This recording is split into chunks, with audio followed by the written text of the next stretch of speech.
Titomic's cold spray technology is delivering new capabilities to meet a broad range of marine maintenance needs, from offshore oil rigs to remote wind farms, and now, for naval vessels, the D523 is the versatile system offering improved ways to repair, maintain and resurface marine assets.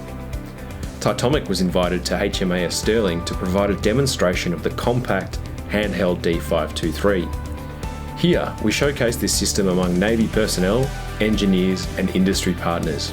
The D523 fuses different metals together without melting, enabling multiple materials to be fused together. For example, the system can fuse aluminium to steel for corrosion resistance and repair, nickel onto cast iron for engine refurbishment, and much more, all without the need of preheating. Additionally, as the system doesn't melt metals, there is no risk of heat-related damage. The D523 isn't just making waves in marine applications, it's also soaring in the aerospace sector.